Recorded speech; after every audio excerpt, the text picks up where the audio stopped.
নমস্কার বন্ধুরা, সব কেমন আছো? নিশ্চয়ই ভালো আছো। তো সেই সঙ্গে সঙ্গে দেখো, আজকে ব্যাচে নন্দিনীকে দেখাচ্ছিলাম। তো সেই সঙ্গে সঙ্গে ওকে একটু ভিডিওটা করতে বললাম।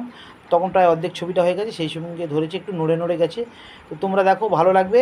দেখো জলটা কীভাবে করলাম। আগে ফার্স্ট টোন স্কাইটা মেরে নিলাম, তারপর সেকেন্ড টোন, তারপরে দেখো ডার্ক দিয়ে থার্ড টোনটা বের করে নেবো, নিলে দেখবে জলটা বের হয়ে যায়। তো এইরকম প্রত্যেক দিন 5জন 6জনকে করে দিতে হয়, আরও বেশিও হতে পারে।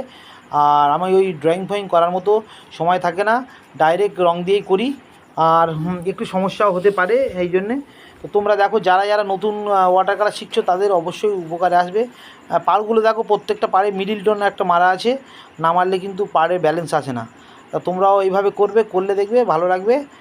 আর খুব খুব ভালো থেকো। যদি ভালো লাগে ভিডিওটা শেয়ার করো, আর লাইক কমেন্ট করো, ভালো লাগবে। ওকে। আর সেই সঙ্গে সবাই প্রচণ্ড পরিমাণে ছবি এঁকো, মনটা খুবই ভালো থাকবে। ওকে, খুব ভালো থেকো।